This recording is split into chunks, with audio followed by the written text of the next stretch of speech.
This is Naples, or Napoli in Italian or Napole in Neapolitan, not sure about the Neapolitan pronunciation though. Naples is a capital of Campania region in Italy. It's a coastal sunny region full of history, brilliant food, delicious wine and piles of rubbish on the street. I took all the footage during Easter in 2023. It wasn't as sunny as it could be a month later, but let's start from the beginning. People have been living here since the Stone Age, but their first, let's say, civilization found its way here in the 8th century BC. It was Greeks, and this was actually their first city on the Italian peninsula. They called it Parthenope. Right after they drove away Etruscans from the area, that is. The name surrounds a legend of Parthenope, which was a siren who tried to entice Ulysses with her singing. However, Ulysses was immune to her singing. Parthenope couldn't bear the weight of her failure and killed herself. Her body was washed up on a shore, and the city that was built there was named after her. Etruscans didn't give up that easily and regained the dominance over the area and the town. Under their, let's say, governance, the town started to decline, but Greeks managed to establish their supremacy and regain the dominance once again. The town was rebuilt and renamed to Paliopolis, roughly translated Old City. Lots of new settlers flowed in and founded new settlements around Campania coastal region, and as the region was growing, a larger port was needed. It was built a bit more to the south of Paliopolis, and also a larger city arose around it, and this new city was called Neapolis, meaning New City. Sometime around the 4th century BC, the city was conquered by Romans and further modernized with Roman aqueducts, watering places, and Roman roads connecting the city with the rest of the Italian peninsula. The walls of the first fortification can still be seen at Piazza Bellini and Piazza Calenda. The walls survived 3000 years of wars and harsh weather, yet today they face something even more destructive: modern human population. And from here, we can plunge ourselves into the magical streets of Naples.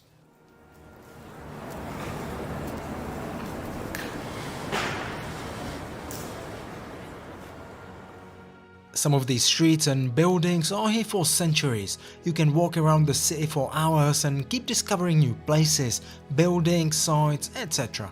But this video can't run for hours, so let's shorten the time and let me show you the most interesting parts I've discovered while running about the city and its vicinity. Since we're here on Piazza Bellini, let's walk down Via Sebastiano and we'll end up in a street chock full of street vendors selling various stuff, mostly rubbish. This is one of the most touristy streets in Naples, and as such it's not uncommon to find some strange characters here.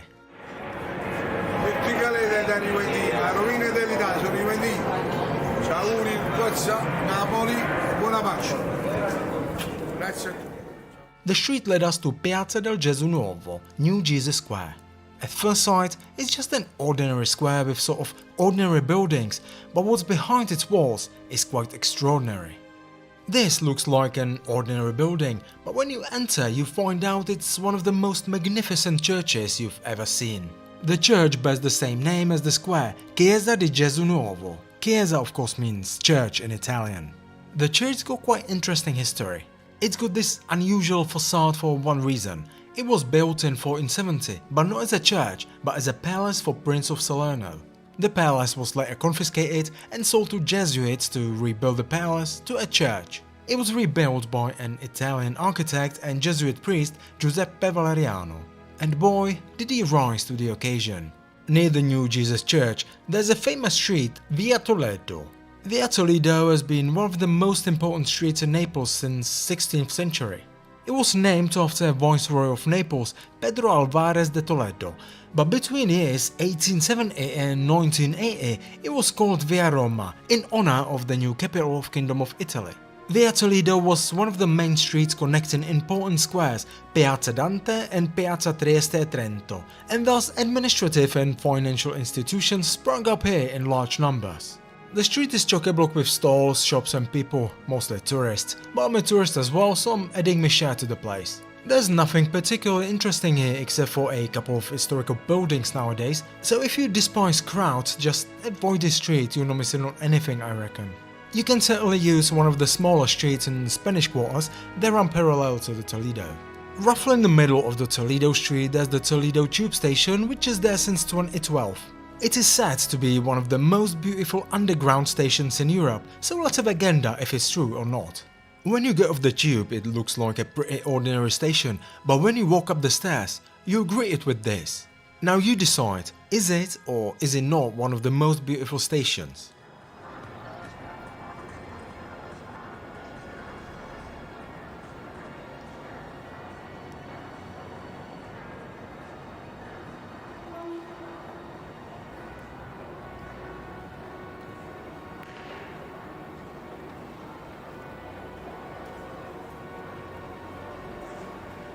Via Toledo takes us directly to Piazza del Plebiscito. On one side of the square you can visit Royal Palace of Naples, which used to be used for housing all sorts of nobility from viceroys to kings. It's mainly a museum and a tourist attraction nowadays. On the other side of the square is Basilica Reale Pontificia San Francesco da Paola, which was inspired by Pantheon in Rome. It was unfortunately closed for public when I was there. This magnificent square is often used for events, concerts, etc. Or just people sitting around and enjoying the view, or kids playing football.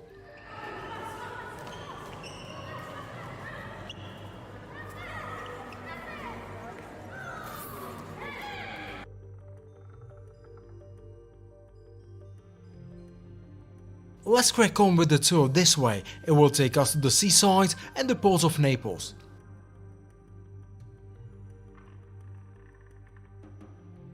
It's a massive port used for all sorts of sea transportations. But the port itself is not so interesting, so let's enjoy the stroll watching both sides of the shore. On one side is a sea of people getting tanned. The other side is full of interesting architecture that's much more modern than the one we saw around Via Toledo. The promenade took us to another landmark, Castel dell'Ovo, meaning Egg Castle. The castle is built on this strangely named little island, Megaride. It's the oldest castle in Naples built by Normans in 12th century and the actual place where Greeks built the foundations of the city, and the first harbour that was discovered recently underwater right next to the castle. It's basically ruins of Paleopolis. Also, this is the place where Parthenope's body was washed up on a shore. Sometime in the 19th century, a tiny fisherman's village called Borgo Marinaro sprang up next to the castle. The village became, as pretty much all nice places, a tourist trap with lots of restaurants and bars. However, having a dinner on the wharf with this beautiful view on the city is sort of magical, and it's kinda worth it. From the castle, let's take a stroll a bit to the west from where we've already been. We end up in a part of Naples that was built around the 16th century and is called Quartieri Spagnoli, Spanish Quarters. The Spanish Quarters are considered being a part of historic center of Naples. The Spanish Quarters are called Spanish Quarters because it was built to accommodate Spanish soldiers that were passing through quite frequently at the time. The entire area became quickly densely populated, but it attracted some shady people and it got riddled with crime, prostitution and gambling. Soldiers slowly disappeared and people from surrounding towns moved in. The streets in here are very narrow, but some cars can certainly fit here. However, don't expect anything larger than Mini to get through. So don't even think about going here with your Ram. People usually drive scooters to get around. You can hardly see a motorbike though.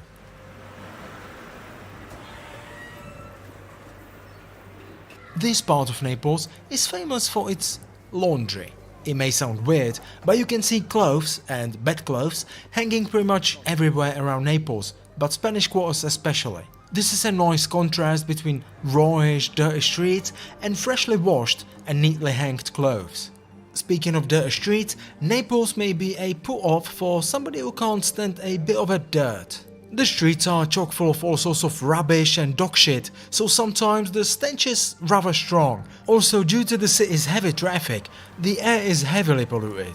As you may have noticed from my footage, there's lots of stuff hanging next to the clothes all over Naples. It's cause when I was there, some sort of football championship was just on, and for some reason Neapolitans are addicted to football, particularly to one man who's ever present and whom you can see pretty much everywhere all over Naples. If you're guessing Jesus, he comes second, right after Diego Maradona. As you may know, he was an Argentinian football player who between years 1984 and 1991 played for the Napoli club, and since then he became sort of saint around here, despite his, let's say, transgressions. Even a local stadium is named after him. As I was speaking about heavy traffic, it reminds me what you can see, or maybe can't see, all over Naples. And there's a car without any scratch marks. Pretty much all cars in Naples show some sign of crash or battering, or at least scratching and grazing.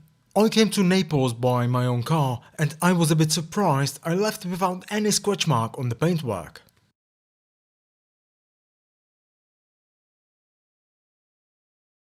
While walking through the streets, you come across lots of local shops or even whole street markets. The stores are chock full of fish and seafood, vegetable and fruit. You may find some useful stuff here and there, or just rubbish.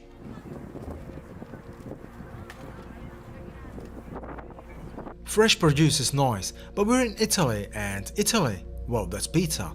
Everybody knows that pizza is an Italian dish. Its history is long and uncertain. However, not many people know that pizza, as we all know and love today, originated here in Naples. It was 1889, 18 years after the unification of Italy. Queen Margherita of Savoy was visiting Naples, and local chef Raffaele Esposito came up with a dish to honor her. Of course it was pizza. He called it Margherita and made it in colors of an Italian flag. A tomato for red, mozzarella for white and basil for green. Even though Margherita may seem a bit basic, it's one of the best pizzas when made properly. Speaking of volcanic soil, it's here due to none other than Mount Vesuvius. Vesuvius is towering over the entire Bay Area. You can see the volcano from pretty much everywhere. Getting up there is not very difficult. A scenic road meanders from its base almost to the top. You can get there by car, bus, or you can just walk. Where the road ends, you need to pay outrageous entrance fee, and you can crack on walking to the very top. Just a quick tip, if you're planning on going there, you have to buy the tickets beforehand. There's no way of buying them on the spot. It reeks of sulfur in there, of course, and you can see smoke coming out of the crater here and there, which indicates the volcano is far cry from dead. Vesuvius had erupted numerous times in the past, and there are some actual photos of the most recent eruption in 1944. I managed to dig up even older photo. It's from 1872. Apart from the crater itself, you can see the entire Naples Bay and surrounding towns from the top of Vesuvius, usually under cover of a smog blanket. Two small towns you can see from up here, and also two most affected by the infamous eruption in 79 AD are Pompeii and Herculaneum, or Ercolano in Italian. Everybody knows the story of Pompeii and Herculaneum's tragedy, but for those who do not, here's a short version. It was year 79. Pompeii was a posh town right on the southern base of Mount Vesuvius. It was an ordinary day in Pompeii and a couple of minor earthquakes occurred, but since people were used to minor tremors, they didn't pay attention to them. A couple of days later, the eruptions began. They lasted 2 days and had 2 stages. During the first stage, the volcano spewed up a 19-mile-high column chock full of pumice, ash and hot gas, which started raining all over the region. People who didn't escape got to see the second stage though. During the second stage, a pyroclastic flow gushed out of the volcano, scorching everything it touched. A pyroclastic flow is not your average slowly flowing lava you can see in documentaries. It's a fast-moving mix of hot air and all sorts of volcanic stuff that can reach speeds up to 400 miles per hour and up to 1000 degrees centigrade. Pompeii, Herculaneum and a couple of neighboring villas were buried under 20-meter-high volcanic materials.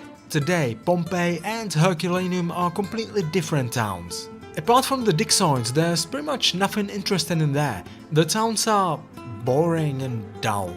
As for the dig sites themselves, they are full of history. Amazing places you'll be able to see how people lived before the eruption. Almost everything was preserved by the lava. It's really worth visiting. The ticket prices are through the roof though.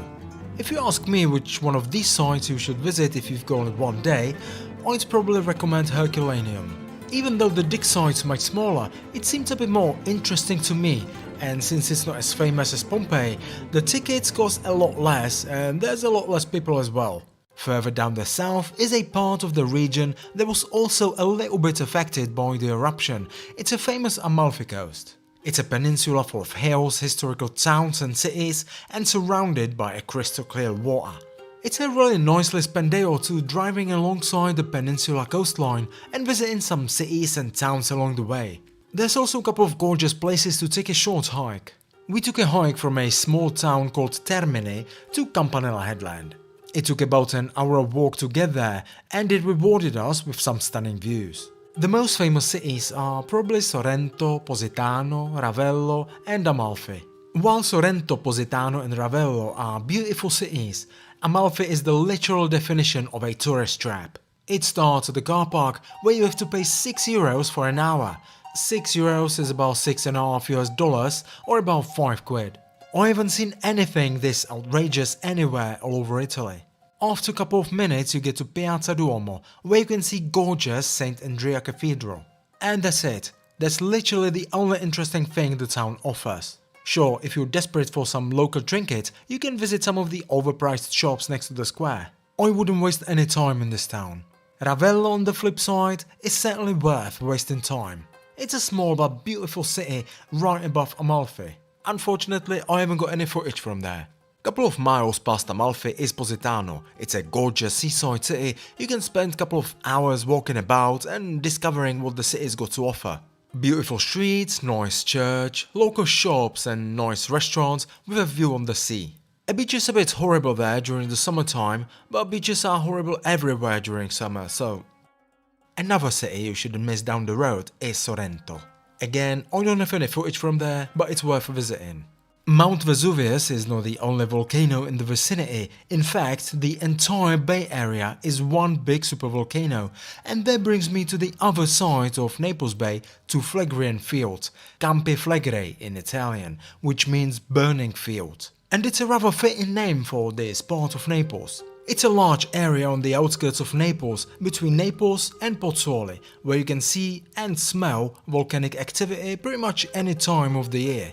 The area is closed to public, at least it was when I was there, so it's not really worth visiting.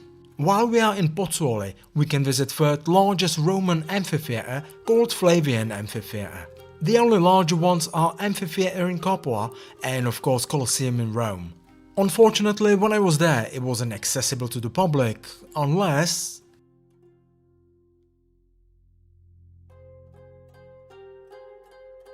As you can see, it's well preserved and very well maintained.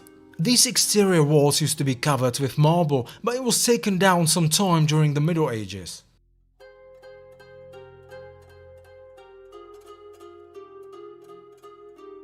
There's the second largest Neapolitan port in Pozzuoli, and lots of ships and ferries come in and out all day long. You can board one of the ferries and get for instance to Ischia or Procida, which are two islands near the mainland. It takes about half an hour to get to Procida and about an hour to get to Ischia. I left my car in a car park in the port and boarded the ferry to Procida. It's a gorgeous little island, of course created by eruption of local volcanoes. If you get there in the morning, you'll be able to crisscross it by the afternoon and you can be back in Naples by evening. The historical centre takes up about half of the island, but don't let it stop you from visiting the rest. Like there you can get away from the ever-present crowds lurking behind every corner. I was on the island on Good Friday, which is when you get to see one of the local traditional processions, called Procession of the Mysteries. It's a parade where local males dressed in the traditional dress, young and old alike, walk about the city carrying handmade allegorical carts and wagons, displaying mostly biblical stories and characters, thus the mysteries. Now let's go back to Naples. When you get off the ferry and you haven't got a car, you can take a train back to Naples. It takes you to Montesanto Square, which is not far from the city centre. Apart from a train, bus or tube, there are also 4 funicular lines, 3 of which go uphill to Vomero district. There are 2 reasons a tourist would want to go there: to visit Castel Sant'Elmo and a beautiful view from Castel Sant'Elmo. It used to be some sort of residence in the 13th century, later rebuilt to a palace, then castle, and after it was damaged by an earthquake, it was rebuilt again to what you can see today. From here you can see the entire Naples Bay from the other side than from Vesuvius, including Vesuvius itself. Looking down on the city, you can see how all those magnificent monuments look from above. For instance, famous Galleria Umberto. There's nothing particularly interesting in the Galleria than the Galleria itself. There's just a couple of useless shops and terrible McDonald's, but the building itself is an astounding piece of architecture built in 1890. Looking at the city from up here, you may notice there is no larger freshwater source, and I was wondering, where does Naples get fresh water? I found out it comes from a spring about 40 miles away, in a small town called Serino. It's not anything special today to pipe the water this far, however, fresh water for Naples was always supplied from there, and it was one of the most magnificent Roman constructions that was supplying the water from Serino to Naples and most of the neighboring cities and towns. It was called Aqua Augusta or Serino Aqueduct, because it was built during the Augustus period sometime around 30 BC. The bloody thing was about 60 miles long and with all its 14 branches about 100 miles. It supplied water to Pompeii, Herculaneum, lots of towns along the way and of course Naples. Pompeii branch was cut off in 79 AD and was never rebuilt for obvious reasons. Given its length, the maintenance was very difficult and pricey, and after another major eruption in 472 AD, they stopped repairing the aqueduct and it slowly crumbled away and almost disappeared over the time. I've managed to track down some of the remains, not too many can be found around the original path though. Most of the remains remain underground, part of which you can visit here. It's an astonishing journey even if you're not after the Serino aqueduct, and it doesn't take more than 2 hours of your time. The underground is larded with ancient tunnels and cisterns. It was used as a bomb shelter during the World War II, and you can even see a Greek theatre in there. Part of the underground is used as a sort of World War II museum. I also wanted to see some not so famous, or rather infamous parts of Naples. And Scampia is such a part. It's a district on the northern outskirts of Naples, and it's considered to be the most dangerous district in all of Europe. And as such, I wanted to see how it looks like in there. After I walked in with my camera, it took about 5 minutes and I was stopped by a bloke who told me I shouldn't be there and that it's a dangerous place. I didn't heed his warning and cracked on. It looks like a ghost town for most part. I was there for about 3 or 4 hours and met about 10 people, from which 5 were some sort of drug dealers who tried to sell something to me. The area is controlled by Camorra, one of the oldest mafia clans in Italy.